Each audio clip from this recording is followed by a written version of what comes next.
Oh, this could be a catastrophic failure. It always happens at the absolute last minute. You know, like everything preps and then it's like time just speeds up. This worked yesterday pretty well.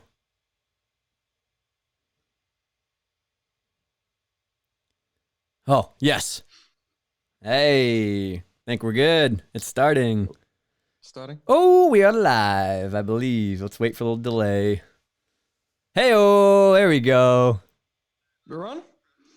Yeah, man. I think we're good. Wow, we almost blew that one bad. It almost fell apart. We're good, though. Can you hear me, Nick? You can hear me loud and clear? I can hear you beautifully. Live stream is up.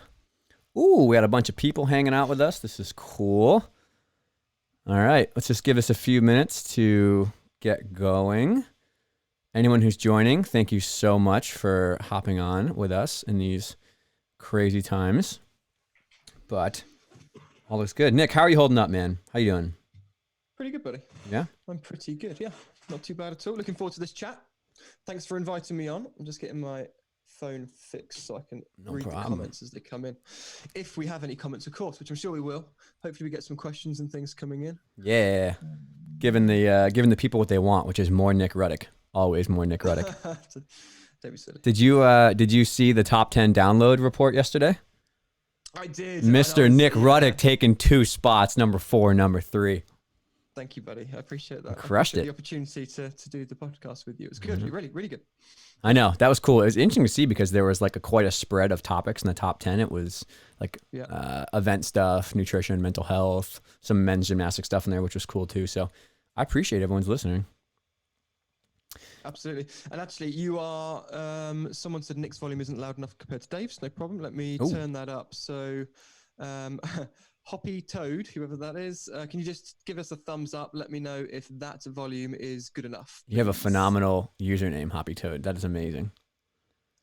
This is also our first ever completely live podcast. We've never done a live Q&A podcast that's actually live. So this will be pretty fun. We'll put in any questions people have. Drop them here. We have a handful of questions that came in beforehand because of the time zone differences, but we will take all questions. I think we're good though. We're working, man, which is going well. Yeah, just gotta get the feedback on the volume to see if it's loud enough. I can turn you up a little more. Try again. Yeah, we're quite delayed still on the comments and the views, so it's all right. Little delay. I just turned Nick's audio up, and I can turn mine down slightly. So doesn't sound any different. I said, but that might not be since you've made your amendment. I just turned mine down. Guys, we'll have it sorted soon, I'm sure. Mine sounds super loud in my ears. Get there. For anyone that's waiting, if you don't mind me saying, Dave, feel free to drop some questions in the comments section.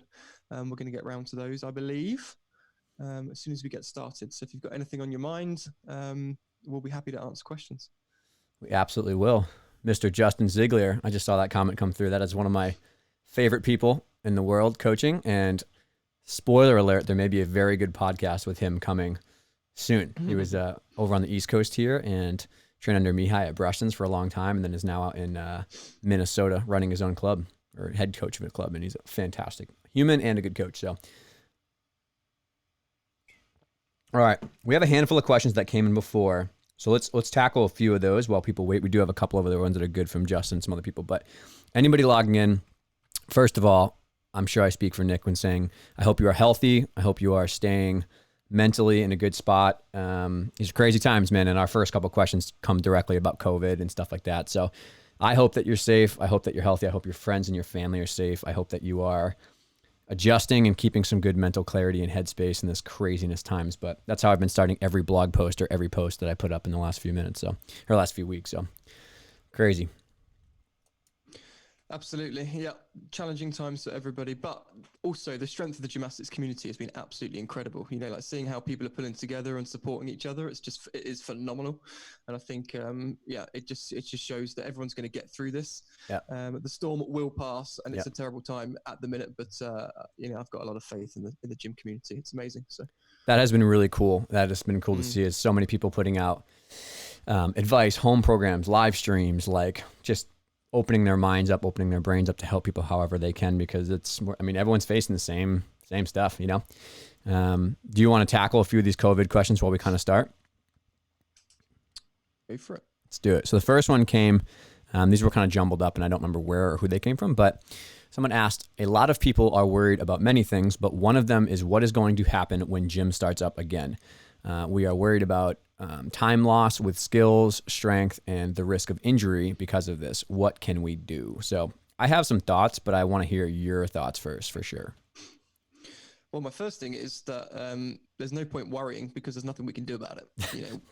Worrying is a state of fear, and a fear state is a negative state that we don't want to be in, either mentally or physiologically, because it has negative effects on the body. So the first thing I would suggest is that whilst it's understandable and I can empathize with people for having concerns and being anxious, we shouldn't lose energy that we need, positive energy that we need on something that we have very, very little control over. So instead of thinking about it from an emotional perspective, I'd be encouraging everyone to think about this from a very logical perspective. So what are the actual steps that we can put in place as coaches, as leaders, as managers to ensure that our athletes are in as close to peak state as possible when they do return to the gym?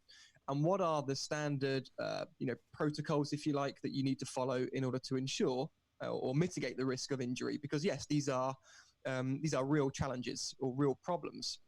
It's not dissimilar to an athlete going on holiday for a few weeks, taking a vacation. You would never let them come back and just train straight away. So let's not, it's not a case of overreacting, but let's just focus on the rational stuff that we can actually concentrate on and try and get rid of the emotion, because that's going to really, really help.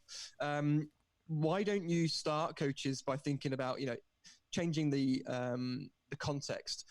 If my athlete went on a vacation for this amount of time, how would I approach it with them coming back to training?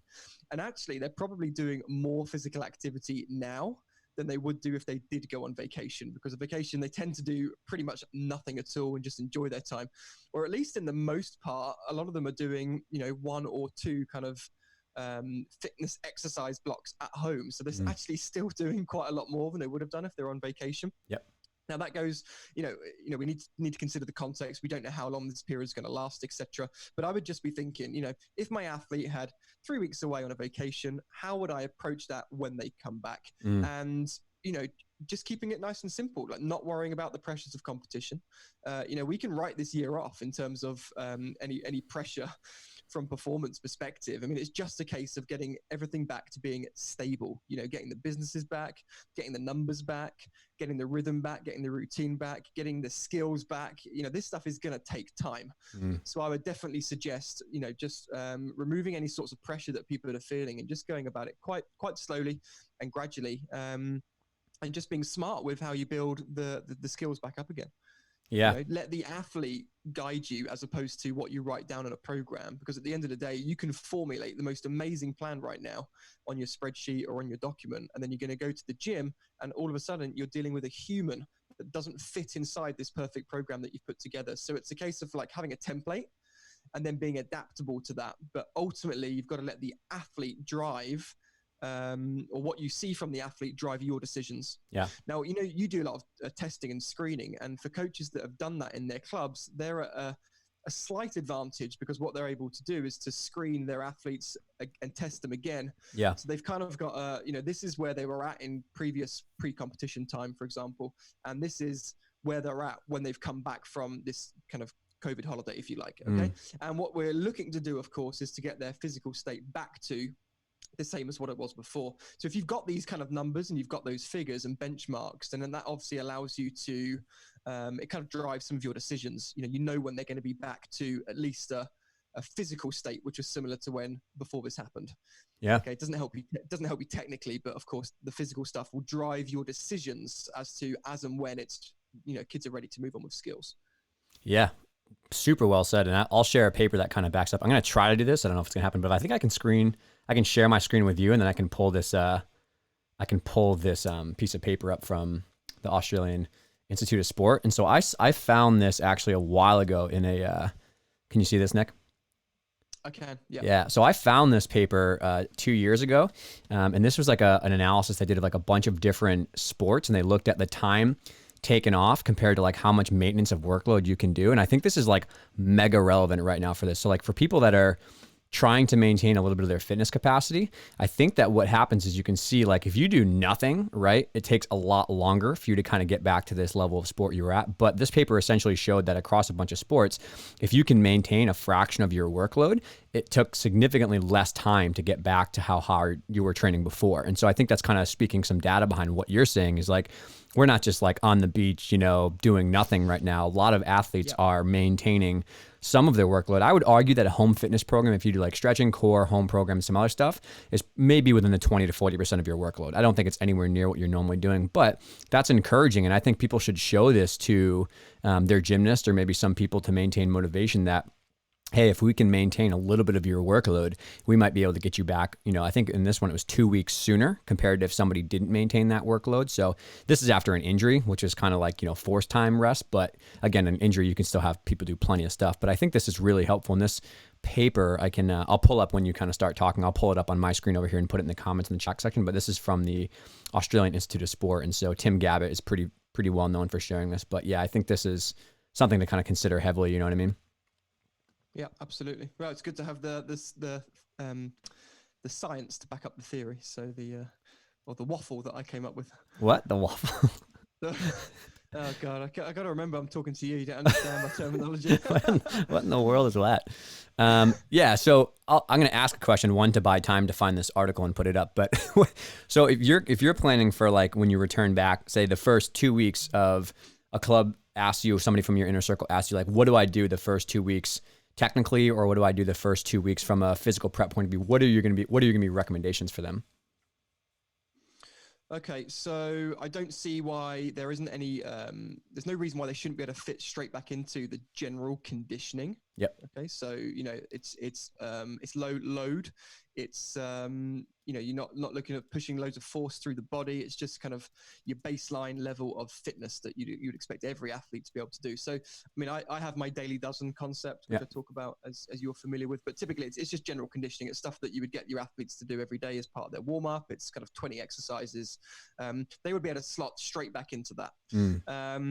I don't see any reason why they wouldn't be able to start moving some weights again, but maybe the load would be less than what they were doing obviously beforehand, because you just got to allow some extra time. Like, they're going to get sore much quicker if they've had a couple of weeks off. Yeah, for sure. And as you know better than I do, the strength gains, you can lose strength gains relatively quickly, certainly for female athletes. So I would be just looking at drip feeding their normal strength programming again. So that stuff doesn't have to be drastically different, I think, from a physical perspective. Yeah.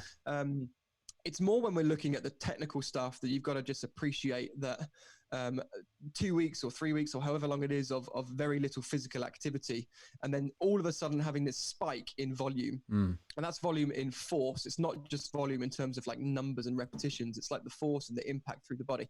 It's going to shock the system.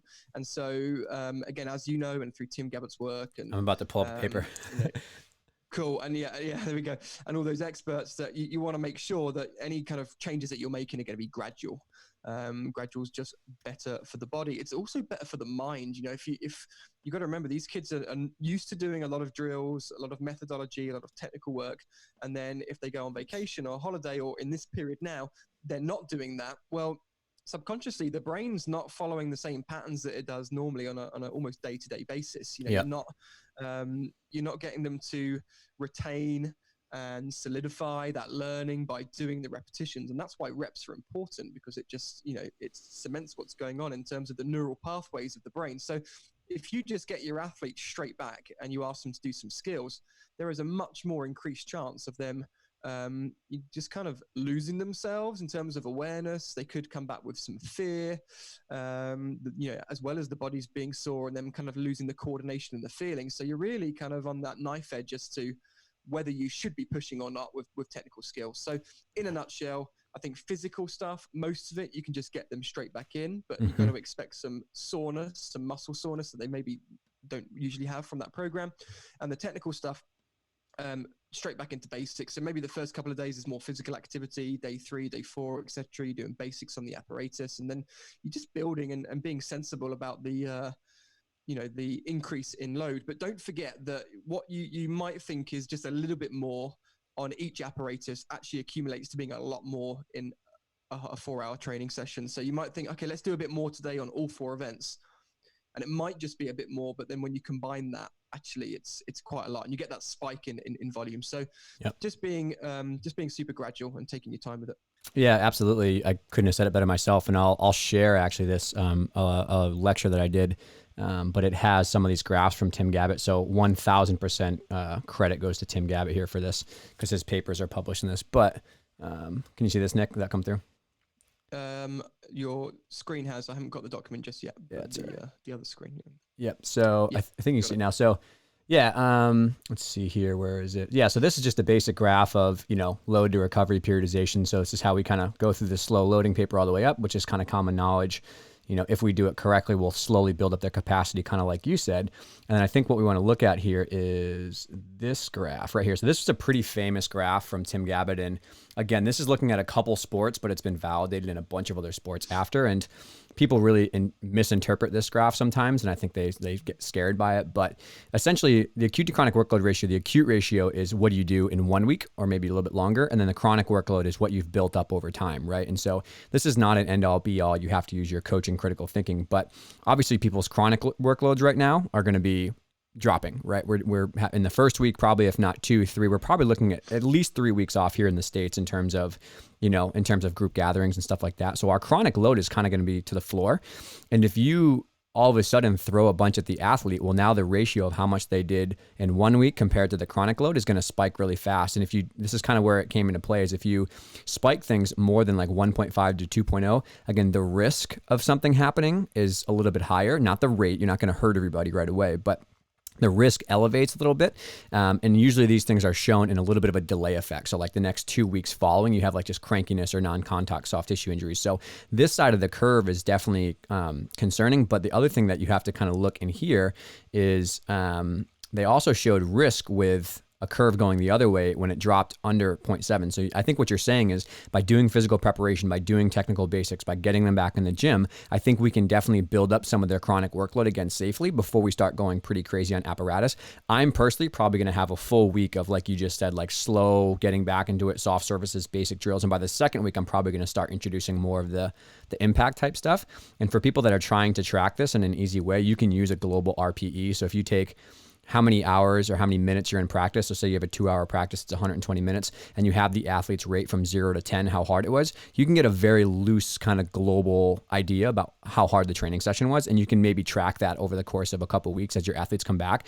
That's my plan. I have much more advanced workload stuff that I like to use, and I think is on the nerdier side of my career, but I'm definitely not going to do that in the next few weeks. So I think this is what I'm going to go for, is just give me a number at the end and put it in your journal, calculate it real quick, and we'll look at those ratios to make sure we're building it up. And this would be like an example of 180 minutes times 6 out of 10 is 1080, and you can build this up and you can start looking week to week about how to average these things. And I can include these slides for people who want to see this, but I think there's probably been there's a lot of scrutiny around this acute to chronic workload ratio. It's not specific to gymnastics, which is what I'm working on, but it gives us an opportunity to maybe interpret this data and really use this safely to guide what we're doing. So that would be my kind of 2 cents on it. And again, you're backing it up. It's awesome. I'm trying, buddy. This is why we're on this stream together. I will say though that it's interesting, and this kind of transitions to a topic we'll talk about down the road. We're going to answer some of these questions in YouTube next, but it comes into the conversation about power loss versus anaerobic capacity loss, and how that does drop off within a couple of weeks, and how maybe this time period, though, if the competition season has come to a halt, unfortunately, we may have to think about not really trying to maintain those adaptations and shift more towards the general base again, which is going to happen. I mean, for some athletes, unfortunately, we don't know what's going to happen at the elite level, but for most competitions, they're canceled through May, which means the summer quote unquote off season is starting now. So we'll get back to that later, but do you have any other thoughts on the workload stuff before we take a couple questions over here? No, just for the athletes that are at home, they can get away with doing a lot more volume than they probably in terms of the amount of physical activity they're doing now is significantly less than what they're doing in the gym. And you said it's around sort of the 20 to 40%. And yeah, I think to get to 40%, they'd have to be really slogging it at home, but it wouldn't be a bad thing. You know, the more they can do at home, the better, because they've got more time to recover. Then they don't have to worry about going on the events, the apparatus, and actually doing skills afterwards and being fatigued. So they can probably push themselves, and the more they push themselves now, again, the better they're going to be when they get back, because they don't have to worry about. You can be totally gassed and just like sit at home after. And that will, you know, as long as, assuming they're doing the right recovery strategies with, you know, like the nutrition and things still, then they're going to benefit still from that. And ultimately, Dave, and I know we're going to talk about this later on, but you know, there's a lot of athletes that have got a lot of niggles and things, you know, like, oh, I've got a little bit of pain, but I can work through it. Well, enjoy this period of time where you don't have to work through it, and actually those things might settle down.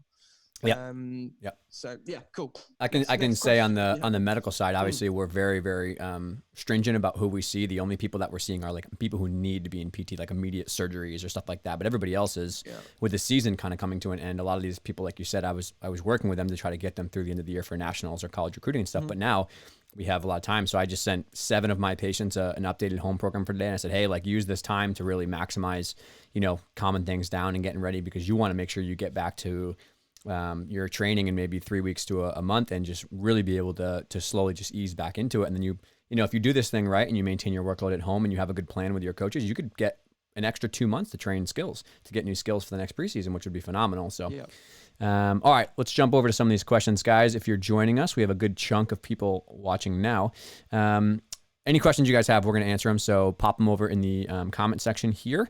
Please do us a favor and share this on social media, Facebook, whatever you guys do, because the more people we can get involved to kind of hear these things, I think not what we just talked about in the first 20 minutes is probably mega important for everyone to hear. So Justin Zigzigs says, how do you keep athletes engaged through virtual coaching? And everybody is probably familiar with this now, because everyone is probably doing, you know, some sort of Zoom conditioning or jumping on with their coaching staff and stuff like that. My 2 cents is I'm definitely going to share some of the information about the workload stuff that I just mentioned in this presentation here. But that stuff, and then mental health, is probably going to be the best thing that I'm going to talk about. Talk about how being engaged and trying to stay up on your conditioning is important for your step outside gymnastics right now, but like the world at large with what's happening in coronavirus and stuff. It's trying to maintain your mental health, trying to exercise to keep your immune system up, trying to eat well, trying to take care of yourself, trying to sleep. Like, all these things go together to really maximize your body and keep you healthy during this time, regardless of what's happening with gymnastics. I care about you as a human and want you to be safe, and I want your family to be safe. So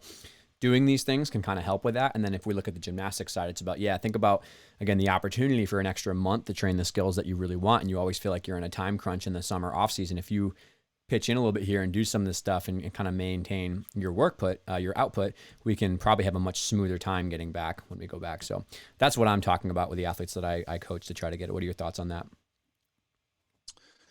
I've just been taken aback by the fact that when we started this podcast, it was beautiful blue skies, and now we've got hail.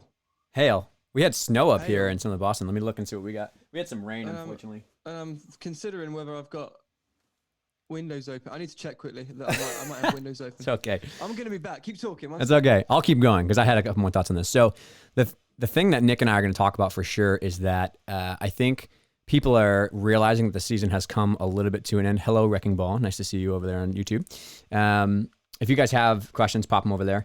But I think people are really worried about losing strength, losing power, losing all that kind of stuff. But if this were a normal season continuing, if we had like maybe a 2-week break and we're getting back into some meets and stuff like that, I would probably shift all of my focus to trying to maintain some of the power, right? Trying to maintain some of the power in what's called the anaerobic window of work, right? That 90 seconds of a floor routine or whatever it is. So I would be doing squat jumps and split squat jumps and all that kind of stuff. I would do that. And I try to make programs more about maintaining a little bit of that power. But I don't think that's the case. What we're going through is we're seeing that we're shifting back to an off season right now. So we're going to talk about that later with Nick. But so for now, all my programs, I rewrote them and they're now oriented towards just basics, just basic kind of capacity of trying to make sure throughout the week that there's a squat, a hinge, a push, a pull, stuff like that. And I can include the program that I wrote for people if you guys are interested, but it just has general stuff. It's just like, again, squatting, hinging, split squats, single leg stuff, core work in all directions, upper body push and pull, vertical and horizontal, cuff care, some general cardio and stuff like that. And I wrote the program and put it out originally thinking that it was going to be more trying to maintain some of that, anaerobic stuff, but I really think now it's going to go back towards just general movement, just general capacity and stuff like that. So that would be my guess, in terms of what I would do differently now. I'm not going to train for power. I'm not going to train for anaerobic stuff. I'm going to try to write programs that are just general health. And Wrecking Ball said that Tom Brady got traded, which is over here in Boston a big deal, but we are not discussing football. We're talking about gymnastics. So I apologize for that. Thank you, Wrecking Ball, for your contributions. That's awesome. But important. That's an important topic here in Boston. Right. Okay. Who's Tom Brady? I'm joking. With Ziggy, did you finish that question? Did you move on to another one? No, I didn't. I segued back to maintaining some of the off-season stuff. But yeah, your thoughts on maintaining engagement. Can I start? Do you mind me just mentioning very quickly the 6 M's that I talked about? Oh, please do. I ago? was going to start with that. So good thing you said it. Okay. So I did another Facebook Live on my channel, which you can still see on Ruddock Gymnastics. But I basically talked about 6 M's, and I put this together for coaches, but actually it's absolutely applicable for athletes as well. And these are just 6 M's that I kind of thought would be important for everyone right now. There's a long 45-minute discussion on it, so I won't spend long. But first of all, I'll find it and link it up. Yeah, one of them was movement. So it was just a case of making sure as coaches, but of course as athletes, that you're continuing to move, because for a lot of, us all, coach or athlete, we're used to being in the gym, we're moving equipment, we're exercising, we're getting out and about, and then all of a sudden we're not doing any of that. So just make sure that your move is as important for coaches and your mental health as it is for athletes. So that's number one. Number 2 was mental stimulation. So, if you're just sitting at home watching Netflix, scrolling through your social media posts, then you're not going to be properly mentally stimulated. You're just going to be mind-numbingly bored and getting caught up in all the negativity of social media. So use this as an opportunity to engage some content, whether it's watching this and listening to podcasts, audiobooks, reading books, etc. That might be or will be a good way of keeping you mentally stimulated, and use the time for all the learning that you might not normally have the opportunity to do. Yep. Because, coaches are busy. That you're rushing around. You barely get any time to chill out. And when you do have that time, you want to chill out, as opposed to, using that time to read a book and things like that. So just definitely do that. That is mental stimulation. Number 3, again, in no particular order, would be mindset. Focus on working on what's going on up here. If you can master your mind, you will master your body, and then you've just got that mind-body connection, and you're just going to be in such a good state to get through any level of adversity, any challenge, and it will become an experience of growth as opposed to one that's detrimental. So focus on that. The 4th one would be mantra, self-talk, basically. So come up with a couple of mantras to it could be with my clients at the minute, we've got this one called Ride the Wave. We're just riding the wave. We're going to get through this. We're going to take it all the way from the start to the finish, and we're going to get there the other side, and we're going to just, be stronger for it. Yours might be, I've got this. I don't know, whatever that mantra might be, positive self-talk is going to help. Next one is music. Music is really powerful. In fact, I'll let you into a secret that when I first came onto this call, Dave had some music cranking and he was dancing without me even realizing. So music has the power to change your state straight away. And so use music to move you, to make you feel engaged, to play with your emotions in the correct way and get you out of any kind of negative thinking. And the final one would be mindfulness. Okay, so I'm a big fan of just taking some time out the day to do some breathing, to do some meditation. I recommended the Headspace app, which I find a fantastic app, particularly for people that aren't used to meditation, because it will guide you through it in a fun, engaging way. And it's just about just taking some time out and just trying to calm the mind down. So I definitely think that the 6 M's are important. Yep. Is it Justin? Is that right? Justin, Justin. Yeah. So Justin, specifically in terms of the engagement of the athletes, and then I would just think about all the same things that you would want and need to do with an athlete if you were physically with them in a gymnastics environment.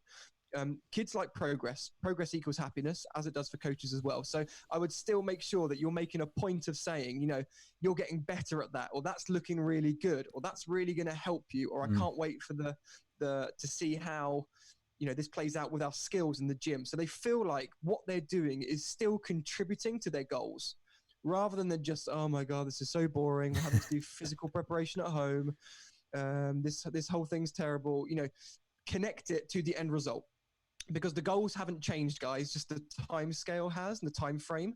And it's easier for us to think about that than it is the athlete. So get into the athlete's head that you are taking a little diversion. You've hit a speed bump, you've got a flat tire in your car, but you're still going to get to the final destination, which is achieving those skills.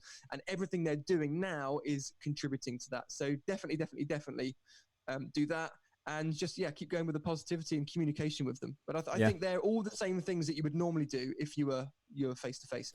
Getting quite a few questions. I know, it's pumping now. So shout out to Owen Field of coaching staff, University of Florida. He said Headspace is great, so. Cool. Yeah, it is. Yeah, I mean, and it's free. There's a free section to it. You get loads of free content on the YouTube as well. And if you plenty of questions to get to now. So let's see here. Let's go way back up to the top here. Yeah, guys, any questions you have, fire away. Nick and I are going to try to get through all of them if we can, but we have, which apps do you use for analysis in the gym to show the gymnasts? So, I've gone through a bunch of these, but I'll just say my system. So I use, Apple TVs. We got the older data modeled. They're like $100 and we got TVs, and we have an Apple TV linked up to a computer. And then on my iPad, we have an app called App Delay or, Video Delay. So I put my iPad up on a set of bars or whatever, and I delay it back 15 seconds, and then there's 4 screens. So it's like 15, 45. You can like pick whatever time domain. So an athlete can stand there while they're chalking up and watch a 15-second delay, a 30-second delay, a 45-second delay, and it will go through kind of like 4 runbacks of the same skill. So before everything kind of went crazy, my plan was to set up, and I've used one for most of the time, but to have 3 different kind of video delay spots, one over on beam that kind of catches beam in the pit vault area, one that kind of catches floor, one that kind of catches bars and stuff like that. And so in an ideal world, we're using refurbished old iPads that people aren't using anymore, and we're going to leave them up kind of in a glass or plexiglass case. So like they won't get destroyed by chalk, but we're going to leave them plugged in full time. And then like you just turn on the Apple TV and it lights the whole system up. So that's what we're trying to do. I like video delay, and I like it through a broadcast. That's a little bit easier for me. I don't know what you use, Nick, for analysis, video analysis. I've always been a Dartfish fan. So obviously Dartfish is one of the kind of more kind of premium ones, really, isn't it? It's built for permanent structures in gyms that you kind of have them on there, but it's very, very good. They do actually now offer their software as a monthly subscription. They never used to do that. So it's not overly expensive now because you can pay monthly, but if I was to use anything, then Dartfish would be my go-to. However, Coach's Eye is great. Dartfish's free app on the iPad and iPhone is great. And to be honest, most of the time, I don't really use an app. I just get the camera out. Yeah. I'll film it in slow motion, and I'll show the athlete and just scrub through it slowly. I mean, if you really want to organize all those files, then I find Coach's Eye is pretty good at that, because you can tag the videos and you can label them and you can easily find them again. But to be honest, a lot of the time I just get the camera out itself on the phone and just use that and just scroll through. So I know that's a basic answer to the question, but if I was in a premises, Dartfish would be my go-to, my favorite one to be able to use. And otherwise, I'm just happy when I'm traveling. I don't use one. I just use my iPhone. Sweet. I mean, the camera quality is so good on an iPhone. I know, it's ridiculous. It's unbelievable. I've actually got cameras which are 5 times more expensive than an iPhone, which still comes out with a shot which is the equivalent of the new iPhone. It's like, geez. Sweet. Yeah. Well said, man. All right, next one. So Quentin, I'm sorry for your last name, Quentin Durinsky. That's what I'm going to go for.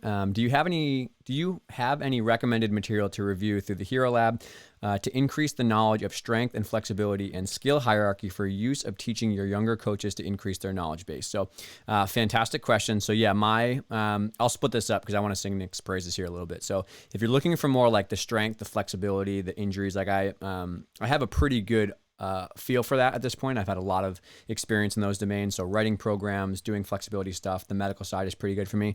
I am always still trying to develop my ability as a technical coach to have the best progressions. I have some ideas from what I've learned, but 9 times out of 10, if I get stuck, I'm shooting Nick a text and I'm asking him. So in the Hero Lab specifically, there's a leg and an upper body and a core lecture that are all an hour long, and you can I don't care if you log in and you watch that and you write notes down and pass them out to your coaches. That's totally fine with me. So those are kind of like specific those were written last year, so they're pretty up to date. And then I have a specific stuff for shoulder flexibility, hip flexibility, splits, handstands. That kind of stuff is really in my wheelhouse, along with some concepts about culture development and stuff. But if you're looking for specific skill progressions, I've watched 4 4 or 5. I'm on 5 right now of Nick's masterclasses and can't say enough about them. And now you just launched your insider stuff, which I think has a Beam masterclass, which I will be watching and giving to my coaches as well, the coaches I work with. And I think that like, I know this is not a shameless self plug for me or Nick, but I think between the two of us, we have a pretty good arsenal of stuff to help coaches. And I constantly, if it comes to nutrition, I go to Josh and other people. If it comes to mental health, I go to Allie and some other people. If it comes to business, I go to Richard and some other people. So like, I'm good at my stuff, but I'm not going to give you advice on the best, you're double twisting your Chanko drill progression. I'm like, Nick, help. So what are your thoughts on that, thanks, Nick? Dave.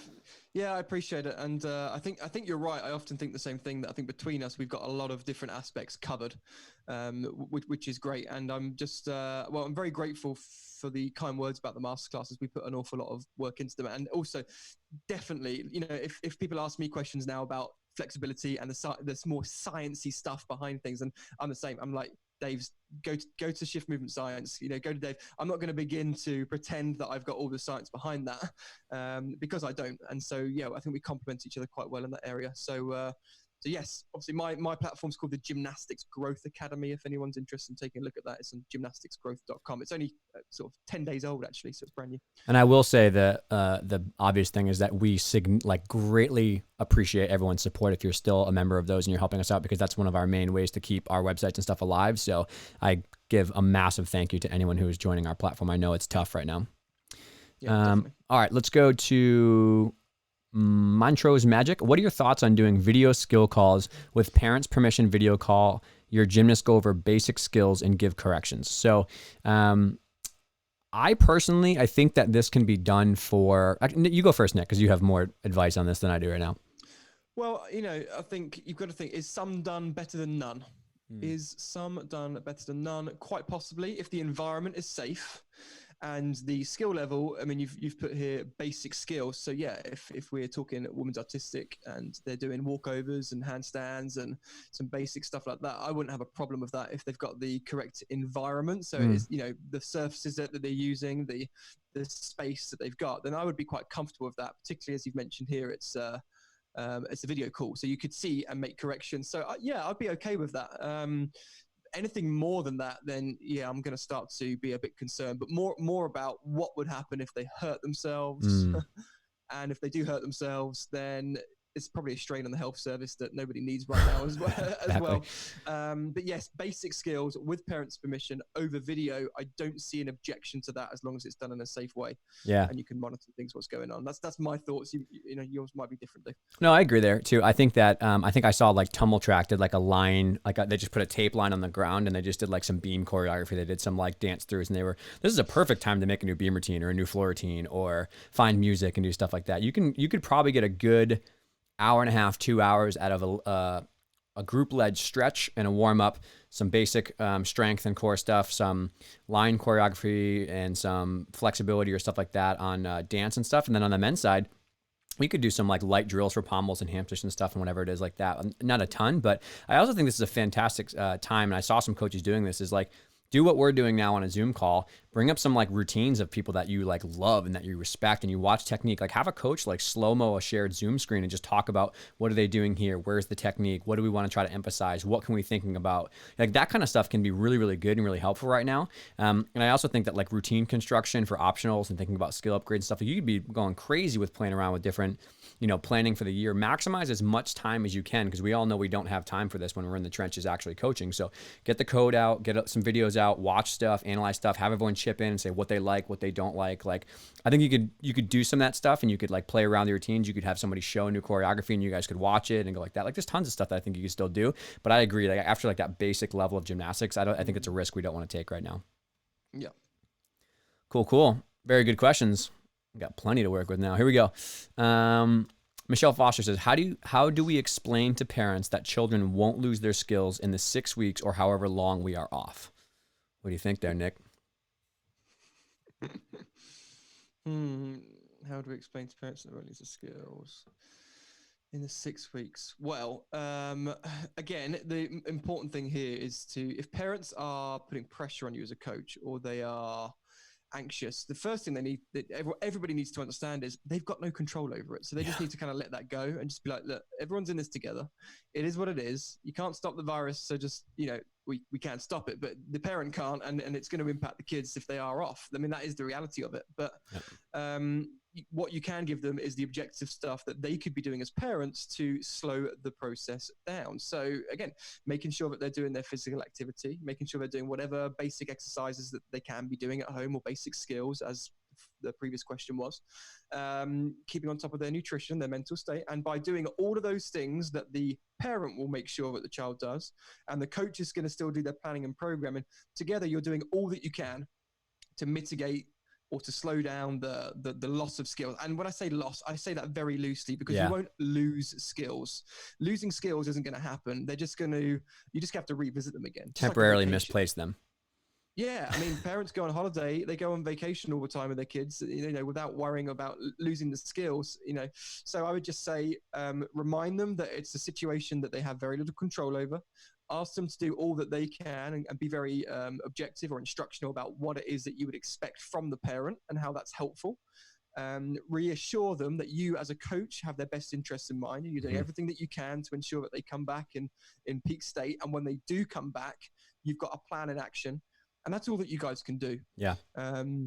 Reassurance, and just maintain the relationship. That means great communication. That just means role clarity is absolutely important. Yep. And I think there's enough things to be worrying about right now from a parent's perspective, I would have thought, than the kid losing the skills, So that's my thoughts. I couldn't agree more, man. I think that like maintaining some of your nutrition, there's some geekier stuff to say that if you can maintain your health and you can maintain nutrition and stuff, you will have a better grip on not losing some of that stuff. But at the same time, think about how many athletes are forced into multiple weeks to a month or more time off with injuries, right? So think about someone who tears their ACL by accident. There's been thousands of gymnasts who tear their ACL or have time off for a back fracture, and they're out 3, 4, 5, 6 months.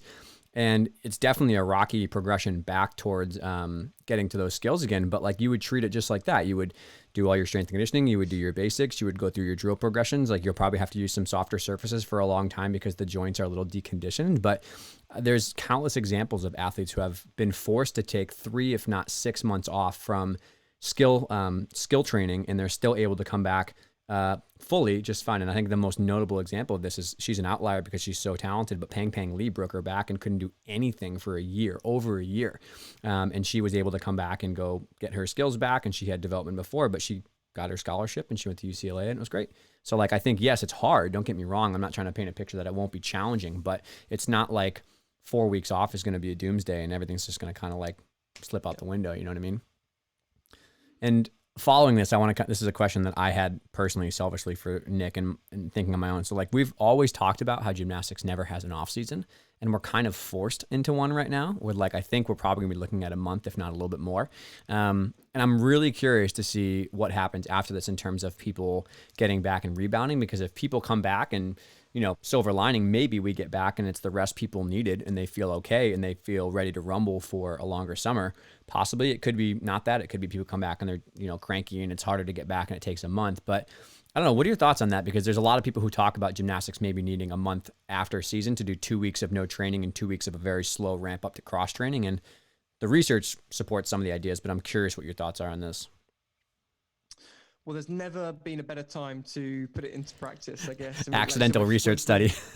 Yeah, we're forced into it. So yeah, it will be interesting. I think the important thing will be to differentiate what are the injuries, because like if someone has a few weeks off, sometimes their wrists and ankles just have a bit of a lower threshold when they first start coming back into training again, on the round offs and the flips. So it'll be interesting to make sure that we can differentiate between kids that have overcome, or they've healed, basically they've physically healed, and then but not assuming that because their ankles are a little bit sore, or their wrists, just while they're bouncing around again when they come back, that actually they're worse off for it, because they won't be.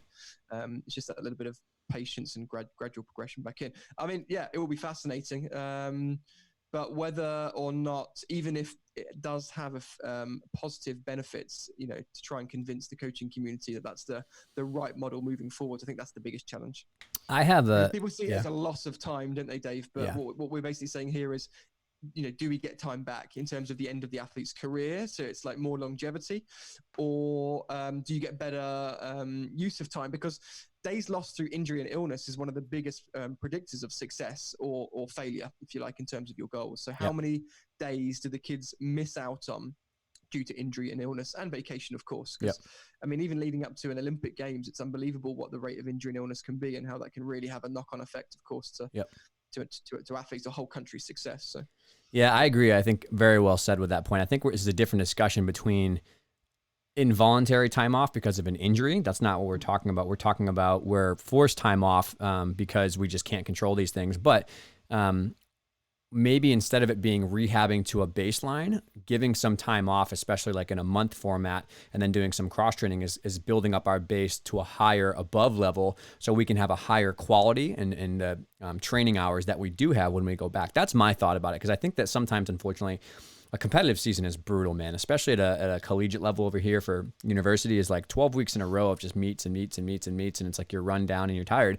We can't expect athletes to bounce back in a week from that. I think that's unrealistic. So I think that what we're going to see is maybe these 2 weeks that we have and then maybe 2 weeks more or whatever it is, and then a slow ramp up. Maybe, for example, this is a way to show us that it might be good. Maybe we get more out of our summer training or our off-season training because people are fully at 100% of their gas tank instead of coming back a little too early, a week or so off and then being an 80% recovered, and then they kind of never really go, fully back to their potential. So I don't know. It could go bad. It could go great. But I think regardless of it, we're going to definitely have to look at the data and see what happens with, we have a forced off-season and a longer preseason, which is something I think a lot of people have been asking why gymnastics doesn't do that. So we'll see what happens, man. We'll see what happens, indeed. Definitely. All right, let's go. Quentin has another one. He says, what mediums do you like to use for explaining movement science to athletes, such as Nick's vault explanation on teaching board entry? Do you use your whiteboard or verbal or visual? What do you got? I use everything. Same. I use whatever is necessary to get the message across to the athlete and for them to like actually learn. So, some athletes, you can explain something and you can just, that it's sunk in, they've got it. Some athletes, or maybe the complexity of what you're trying to explain to the age of the athlete, they're going to need it written down. They're going to need to see it on video. So I would keep every option and avenue open and just use whatever I need. I'll be honest, most of the time I'm using just verbal cues and verbal terminology. I try and get the athlete to understand the same terms that I talk about. I coach by principles, as a lot of you know. So, stiffness being one of them, vision being another one. And you can get a lot of different biomechanical concepts across to the athlete just by using specific terms, and it doesn't have to be jargon. They can really understand it. But I just think he's got to be made or put across in the most basic way possible. And so, a whiteboard's good. Videos, of course, great. But most of the time, verbal. I mean, training's got to be efficient. Certainly at the elite level, you've always got this demand for more volume, more reps, being super efficient. So I don't want to be taking athletes away from or moving them out of a group, doing an explanation, then I'm missing the next athlete, then I'm slotting them back in. So the most efficient way of me doing it is just going to be use of language. Yep. But of course, if that doesn't work, then I will consider the other avenues as well. Video is great, but a lot of people have become obsessed with using the video and not understanding that you don't need to show the athlete every single repetition. In fact, it's detrimental to show them every repetition. Let them feel what they're doing. Use the right cues. Make sure they understand the feeling and the association of your feedback to that feeling. But if you're showing them video all the time, you're actually not really helping them with the learning process too much. It's overwhelming because they'll over process what they see. Well said. And they might not be able to connect the dots between what they're seeing and what they're feeling. It's often the feeling part which is important. So use video sparingly. And some suggestions that I've made would be to have like a specific day of the week on each apparatus that video would be available. Yeah. So I've done this with international teams. We've said that on a Thursday we video vault. On every other day of the week we don't, unless I feel like it's really required. It's not a video day, and that way we get the most out of training. And on that one day, they can see the progress they've made, or we can identify the areas that they need to be working on for the next sort of 7 days as well. Yeah, super well said. I agree. I echo everything you said. I think something I've learned from you, you're just, maybe you don't know at this point, but you're extremely good with like working them through the positions you want to see, and it's like, does you feel this versus that, and you're constantly saying, did you look at this? Did you see the hand mat? Did you look at here? Were your ears? Were you covered? And I think that's really important, like that repetition. And so I've picked that up from you more as like, instead of, like you said, taking the athlete, showing a video, I'll have them just hop down after a turn, like, hey, just come on the ground here. go in this shape. This is what you look like now. Do you feel that? Okay, now can you fix that for me? Just whoop, and like maybe pop into a different shape. And now tension, hold that, hold that, hold that. And I think that's really good. And so a system that I have found helpful sometimes is they do something, I might make a small correction, say, okay, now go do this side drill and try to replicate that on your own a couple times, then chalk up, hop back up, try it again. I think that combines a lot of really good types of inputs. It's your vocal feedback, it's them feeling it kinesthetically, and then it's them being able to reproduce that on their own. And I will say something from more of the sports coaching world, like external versus internal cueing. I don't know if you've heard of this kind of like study before, but external being is you're trying to talk about the environment itself or set them up in a position to feel something, right? And then on an internal cue, you're actually referring to their body, right? So for example, and I've watched you do this in the master classes, like putting someone on a springboard, hands by their side, and just bouncing them up and down and saying like, keep your hips open. Like don't let your hips pike at all. That's an external cue versus squeeze your glutes, engage your glutes. Like for a young kid, especially for an athlete that's trying to learn a lot, sometimes they don't really understand those internal cues, and you have to say like, just keep your hips open. Like don't let me bounce you. Don't let me move you, stuff like that. I think those are much more useful with younger athletes. As the athletes get older, they start to understand their body more. They can feel stuff. You say like, no, like you really want to like feel this position pressing here versus over here. And so that's my 2 cents. Yeah, absolutely. And the art of coaching and is making sure that the information you're sharing has actually been understood. We, as the saying goes, you haven't effectively communicated until you know that. And so, what I'm essentially doing there, maybe you've seen that through the masterclasses, is asking for clarity. What did you see? What did you feel? What does that look like? Is that the correct position? Can you show me the wrong position? Now show me what I want you to do. It's just, you're basically making sure that the athlete has awareness. And without awareness, they can't learn. So that's that one. You also do a good job. Go ahead. Yeah. I say you do a good job of not overloading corrections. You don't be like, okay, next turn I want you to keep your ears covered, open your hips, punch off the floor a little bit more, and then run a little faster. And they're like, Yeah. I like to stick to a theme normally, which is where the principles come in, because I coach by just a certain few things on each apparatus, and you know that you're only you're not going to overwhelm them, because that is that's a good way of learning a little. I was just going to say, Hoppy Toad's kind of asked the same question a couple of times. I think he's really keen, or he or she is really keen to let's get it. All right. Understand that one. The puberty one? Oh, yeah. Sure. I can tackle this one. How does puberty affect flexibility in boys? Is it normal for them to lose their splits around ages 12 to 14? Yes. Okay. So there are 3 components of how growth affects flexibility in a negative way. And I always kind of reference them because I think they're important to think about. So one, from a bony muscle point of view, the long bones grow significantly faster than the muscles can keep up with. So the rate of bone development, they're called osteoblasts. They fill in bone and you get longer. That's how you actually get a longer femur, a longer tibia. And the muscles in themselves and the tendons just can't keep up, right? They're like slowly stretching, and they have to adapt to the tension put on them, which is why you get the Osgood slaughters, the Sever's disease, because now you have a lot more force on a highly stretched focal area of the bone. So that's one reason. Number 2, they may lose their flexibility is because of the hormonal influence. There's a lot of different, hormonal factors going on with the way that their body's adapting. And so that affects sometimes the plasticity of the tendons themselves. And then third is neurologically, right? Their brain is having a really tough time adjusting to, oh, my arms are 2 inches longer and my torso is longer and I swing a little bit different now. And so that sometimes affects the gymnastics side, but it can also affect like active flexibility and that kind of stuff. And so I think that that kind of is something you just have to, it's almost like what we're talking about here with the coronavirus. You just got to accept it. It is what it is.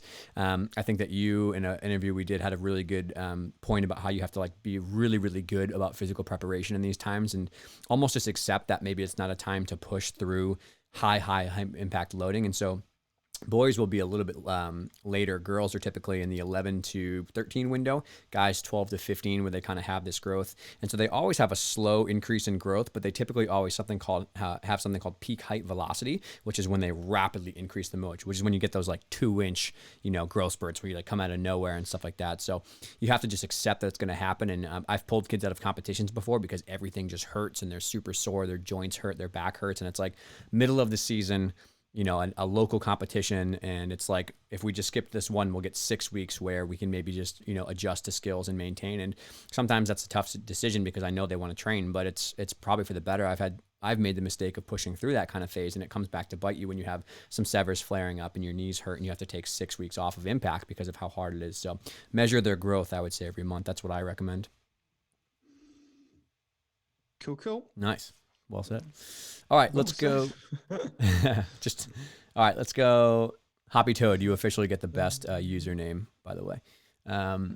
David Kowalski says, going back to online coaching and Zoom calls, what videos, routines, stories of gymnasts, etc., would you use to inspire younger athletes and give them a positive role model? This is great. I think I love what's happening right now, rewatching old college meets here in the States. So Jessica O'Byrne and Spencer from the Balance Beam situation are like rebroadcasting or re-live blogging old like 2008 championships or like really big meets. And they did one with like UCLA Miss Val kind of stuff. And I think that's pretty awesome. So just have them rewatch some of that stuff. It'll get your fix of live meet coverage, but then also you can watch your favorite teams and stuff like that. It depends on your goals. I think every gymnast probably has a handful of gymnasts that they love the way that they swing or the way that they tumble. And so ask your gymnast, who are the two people that you really like? And I think you're a fan of saying, what coaching style do you want to emulate or what type of athletes, performance do you want to emulate? So maybe ask your coaches and your gymnasts, like, hey, who do you really love watching, right? I used to always watch like Marian Dragulescu doing vault. I was like, this dude is unbelievable. So I used to watch a lot of his vaults when I was younger. So I guess just make it context specific. Absolutely. Yeah, I'm just trying to think of specific videos. I mean, yeah, of course, trawling through all the other, the international stuff, the competitive stuff. Yeah, definitely. I did a podcast yesterday with Elizabeth Seitz from Germany. She's 26 years old. She's obviously pushing for Tokyo, which will be her third Olympics, and I think that'll be an interesting episode to listen to. You've had some gymnasts, though, haven't you? You've had like Sam Pesic, Becky Downey on your podcast. They've got some good Danusha stories. Francis was also really good. Yeah, I think any podcast that you can get a hold of as well would be useful because a lot of those are older athletes. They've been through the elite system. Some of them have gone on to college as well. Yeah. And they are very relatable to the athletes, of course. So I think they would be useful. But yeah, I need to probably give it a little bit more thought about like specific video content that we can find, which is, I guess, motivational. But actually, on another note, what about like movies? Just like non-gymnastics. I'm not talking about Stick It. I'm talking about non-gymnastics movies which are just like sporting and inspirational. Remember the Titans. One of the best movies ever made. Denzel Washington. It's about American football team in the 60s when there's a lot of racism. It's amazing. Right. Okay, cool. So there's one, and I'm sure that there's dozens which will just be like so inspiring for athletes of any age to watch and get into. So I'd recommend doing that as well. Yeah. It keeps everyone's competitive juices flowing and just excited about getting back to competition again. I think the most important thing here is that people don't get stuck in a negative mindset. They've just got to keep thinking about what the end result is, or not the end result as such, but what the goals are, and that the girls and boys are going to get to them. It's just we're just going a little bit slower. It's not being taken away. The future exists. The sun will rise tomorrow. So just a bit of perspective there, I think would be really good. Sweet. All right, let's chop through a couple more of these. Hoppy Toad back at it says, is there a nationwide shortage of experienced boys coaches? In my area, there are multiple gyms that have hired compulsory coaches with no gymnastics experience. Coach Carter is another good movie. Someone just chipped in. I would say yes. Unfortunately, it's definitely harder to, there's just not as many boys programs, so it's harder to get the income, the revenue, the ability to pay the coaches well for what they're worth. And there are some great gym clubs like Tom Meadows at Cypress Academy has done a phenomenal job. There's some other great coaches that I've met along the way that are doing it good, but I do think there is a lack of, coaches. It's hard. It's really hard to make a full-time living off of being a men's gymnastics coach unless you are a head coach or you own a gym. And so it's tough. I mean, I know many, many people who have to work a part-time job and they're only coaching because they love the sport and they love working for the kids. So I would say so. Hopefully if we can see an increase in, college gymnastics on the men's sides or coverage on the elite side internationally, we can get a little bit more, people into the system. I do think that the surge of CrossFit 5 years ago has actually been something that put a lot more younger boys into gymnastics. Like my buddy Dave Durrani owns Power Monkey, and he says that more and more people are like, man, I wish I did gymnastics as a young little boy, and I'm going to put my son in there and stuff like that. So hopefully that helps the surge in the next five years, but unfortunately I do think so. Yep, same challenge here in the UK. All right, let's go. Calvin Twister Gymnastics says, is there a place where you can find a list of all pushing and pulling exercises in all the planes, horizontal, vertical? So I do, a lot of strength coaches have this, right? So our facility, Champion Physical Therapy and Performance, has like an online course that does have like pretty much everything you need to know about strength and conditioning program. It has like tons of exercises, tons of ideas. Mike Boyle's another one who's really good. Eric Cressy is another one who's really good. What are the big UK strength conditioning coaches? I'm sure Dan probably has a list of people we could refer to. Yeah, to be honest, I think a lot of the people that you've mentioned are still the go-to people, Yep. even for UK coaches as well. Yeah. Yep. So I would say check with those three. I would say, so Mike Reinold and Lenny Macrina, who are my bosses and mentors, they own Champion. They have a great stuff online. Eric Cressy, Mike Boyle. Those are probably my go-to right there. Yep. Mm-hmm. Very well. I had a couple questions I want to make sure we get to from the pre-submitted questions, and then unless anybody has any other ones, we'll wrap it up here. So somebody asked, and Casey asked, what are the best methods for teaching younger athletes core control and tension? I struggle with my little ones to have them engage properly and have good basics. What do you got there, sir? I have some ideas. You want me to go first? Yeah, I think no, it's okay. The important thing is with core control is that the core is going to be used in every single skill. So you've got to make sure that when you say, so if you can't get the athlete into the postural position in the first place, then you're not going to train the muscles which are needed to control the core. Okay, so core is obviously the whole central column of the body, and a lot of people confuse core for just being the abdominals. It's not. Yep. It's this pillar which connects upper and lower body. It's posterior chain as well as anterior chain. It's obliques. So you've got this kind of all the different movements from lateral flexion to flexion, extension to rotation. It's all being used. So you've got to make sure that whatever exercises you're doing, you're underpinning it with the athlete's ability to first get into the right position. And only if they can get into the right position can you then start training the control that they have in that position. Because showing a position and being strong in it or stable in it and mobile in it, they're completely different things. Yep. And I think a lot of coaches will confuse the fact that my kid can show that shape to the fact that they're actually strong in that shape. Yeah, they are ultimately different. So if they struggle to show control, I would find the regression, which might just be something so simple as standing with good core control. A lot of athletes won't do that because as soon as they tip their hips under, the knees bend and things, and it affects the whole chain. Maybe they're not lying on their backs properly and being able to engage their glutes, show that pelvic tilt, use the deep core muscles, get the breath right. There's a lot to it, which you can really strip it down quite a lot. So find the regression that they can achieve and spend loads of time there. And that's usually the advice that I give to coaches when they're struggling with a skill. The coach might say to me, we've been working on this for ages and they just can't seem to pick it up. And I say, what's the closest drill that you can do to the actual skill? Find that, make sure they can do it independently and just spend loads of time doing that. And then once they've got that, the next step will become a lot easier. So with the core, find the closest position that they can do properly and spend loads of time there. And then just lead it into micro progressions. So if I've understood the question correctly, that's my answer, Dave. But over to you, the genius whiz on this, and you'll be able to. No, you said it super well, man. I'm going to echo exactly what you said.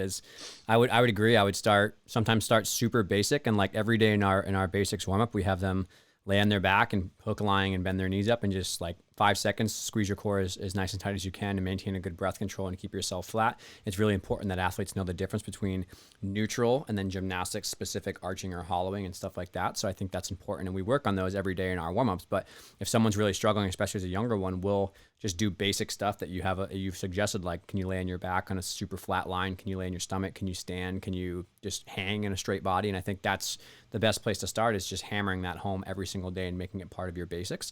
The other thing, we already talked about it a little bit, is sometimes you need to set the environment up to get what you want. So like put them in a position and bounce them on the mini tramp. If the board is too hard, bounce them on the mini tramp or have them jump in a mini tramp position and just say, don't pike your hips, keep your hips open and try to maintain that stiffness. You'll see right away if someone's not tight in their core, they'll noodle themselves all the way around. And so it's not so much of telling them, hey, brace your core. It's more saying like, okay, just stay straight, and they'll kind of intuitively learn a little bit. So that's always my progression. I think sometimes we need to make sure we're stressing their core development in the physical prep side in multiple planes. I think people aren't understanding there's, like you said, there's anti-flexion, extension, rotation, side bending, compression, and traction forces that we have to account for. And that can happen in the drill side, but it has to happen in our physical prep side as well. So look at how many days of week you do strength conditioning program and say, okay, this day we're going to do front, back, along with maybe your daily dozen. And then on the side, we're going to do a lateral core here. We're going to do a compression core here. Like, you're going to get all those things together so you can translate that same concept of stiffness and control across all of those domains. And then you kind of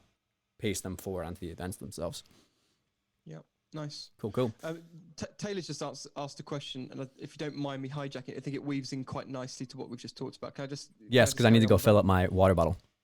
Okay, cool. You enjoy filling up your water bottle. So Taylor, your question, of course, is that you want your gym master to use this time to improve their handstands. What are your top exercises and drills? Well, I've got a concept that I call the 5 dimensions of a straight line. It's basically just 5 different ways that an athlete can show a straight line. And the better they are at doing this, and the better their handstands will be. So aside from the usual stuff, which would obviously be, maybe they do a piked handstand, a tucked handstand. They do a handstand with their front to the wall, their stomach to the wall, or their back to the wall. I like an open tucked handstand as well, so they can do that both ways. Now, apart from that usual stuff, I just get them to lie on their back in a straight line. So the 5 dimensions will be lying on the back. That means back flat. Lying on the stomach. Obviously, this is arms overhead, so just like a handstand. They're the first 2. The third one would be standing up with the arms elevated, and most athletes can't actually do that. So you can start with that one by getting them to stand with their back to a wall, their feet all the way up to the wall, and then elevating their arms to see how, can they maintain their lower back staying on the wall with their arms overhead touching the wall as well. That's a really, really tricky one. Where's your water bottle, Dave? Got it. I had to go for an extra long hand wash. That's why it took so long. I have to say, I have to be better about touching my face. Like I always, when I'm thinking on podcasts, I'm like, I gotta stop. It's good. And I've lost my train of thought now. Yeah, so, and then take them away from the wall so that they can do that. Because you'll be surprised how few athletes can actually raise their arms up above their head and show a 180-degree straight line. So it's, really important that you spend a bit of time on that. The fourth one would be hanging. Don't know if they can hang at home at the minute. Maybe there's a tree, make sure it's safe, or a chin-up bar or something like that. But hanging in a straight line. Dad's arm. One. Yeah. And the fifth one is a handstand. So you've got lying on the stomach, lying on the back, arms elevated, hanging, and in a handstand. So if you can work on the 5 dimensions of a straight line, then that is going to be useful for their handstands, aside from the typical stuff. Now, you might find that if they're doing lots of handstand work at home, their wrists might get sore. So you can always do things like headstands, elbow stands, aside from your typical things that we mentioned before. Sweet. Awesome. All right. Got a couple more here. Hoppy Toad says, how can parents deal with a coach who thinks it is reasonable to expect boys to get their kips on their own without being spotted much and without any shaping drills? So I'm going to jump on this one and say it is unfortunately impossible for us to weigh in on situations like this because we don't know the context of what's going on. I get a lot of these questions online about, different approaches for coaching and stuff like that. And I always say that unless I'm there 4 hours a day with people understanding what's going on, it's almost impossible for us to weigh in. So I don't want to dodge the question, but that's the brutally honest answer that I have. So Nick, I don't know if you have any thoughts about that. Yeah, I'm just reading it again. Parents deal with a coach who thinks it's reasonable to expect boys. I mean, I hate to say it, but it's not the parents. This isn't a parent issue. Yeah. I mean, a parent doesn't deal with a coach. The head coach deals with a coach. So this is not a parent issue. Yeah. Raise the concern maybe to a head coach. Yeah, that's where the line should stop with regards to the parent and coaching relationship. There is role clarity there. So I'm not going to weigh in too much on that one, unfortunately. Great. Let's go. And there are different training styles that work very well for other people. So Yeah. All right. From Instagram, I had one that says, I think this is I forget her name. I'm so sorry. I think it was like a level 10 gymnast who had this one, which was a good one. How can I stay fueled all day long without feeling super full at practice? And she put the green emoji, like the like that one. Yeah. So this is a situation in nutrition that I always defer to Josh and other friends of mine, but I can tell you what has helped our athletes and people I teach from Josh's information. So he always says, this is like a failure to plan situation, right? So make sure you plan out in advance. Okay, what do I enjoy eating? What gives me energy? What's going to fuel me well throughout the day? And plan those things for meals throughout the day so that you're not like eating breakfast before you go to school, you forget all day long, and then you're like, oh my God, practice today. And you like shove a bunch of food in like a sandwich and you're like feeling super heavy at practice. So he suggests he calls it his roadmap to success. It's breakfast, a intra, morning workout or morning snack sometime, lunch, and then a pre-workout about 1 to 2 hours beforehand based on what you're eating. And then some sort of quick, fruit or vegetables in the middle of practice for like a spike in energy, and then eating after practice. He suggests 6 meals a day, helping your parents to shop and cook so you can make sure the things that you have with you are things you enjoy and that kind of fill you up. Some people are different, right? But I used to always eat some like peanut butter and bananas before practice, and that felt pretty good for me, and it was light in my stomach. And then we always suggest to our athletes, like, just bring a container full of grapes or something like that, and, you know, wash your hands real quick after bars, and you can pop them in for 5 minutes. So that's my thought. Good stuff. I have nothing to add. All right. Sounds good. So I think that wraps it up, my friend. I think we've gone well into an hour right now, and we've successfully gotten to everybody. So anything else you want to ask or share before we part ways for the day? Just that it's always an honor to join you on your platforms and your channels. So thank you very much for the invitation to come on. I've enjoyed it, and it's been good. Thanks for the questions, guys. Yeah, those that have watched this live, that's great. I'm sure some people will watch this not live, which is cool as well. But no, I've enjoyed it. I appreciate the engagement, and like I said, I'm going to echo what Dave said before about, you know, those coaches that are supporting us, not just through our social channels, but, you know, our subscribers to our sort of paid content as well, through Dave's Shift Hero Lab, through my Gymnastics Growth Academy. Like, we really do appreciate the support. You know, it helps us to continue to do what we're doing throughout this challenging time as well. So it's appreciate it, and we're glad that we can make the contribution to your careers and your coaching, which is exactly why we do it. But obviously we have got to survive through these periods as well, and so we just appreciate all the support that you guys are giving us. So many thanks, and thanks to you, Dave. Really appreciate it. Yeah, happy to help, buddy. Same goes to you. You're doing a great job, and we appreciate all your work. And I'll end this by saying the same way that we started, is I hope this is well beyond gymnastics. I hope everyone is safe and healthy, and, you know, is mentally doing okay during these hard coronavirus times. We don't know how long it's going to last, man. So get buckled in. This might be a little while, and so get yourself a schedule and take care of yourself, take care of those around you, because that is more important than any gymnastics questions we just talked about. Absolutely. All right. And if you guys like this, also, I'll say, if you guys enjoyed this, we can try to arrange this more frequently with Nick and I, especially if we have more time on our hands in the next few weeks. So if you guys liked it, share it with your coaching staff, with your friends. We can answer some more questions. We can turn this into a bi-weekly thing if it's helpful, and I'm totally down. The live Q&A show. It's the first live one we ever did. I think it went pretty well, minus that little hiccup in the beginning. Well, hey, it's good. It's all good. Well done. Cool, man. All right, guys. I'm proud of you, dude. Thank you, buddy. I appreciate it. See you guys. Cheers. See you guys.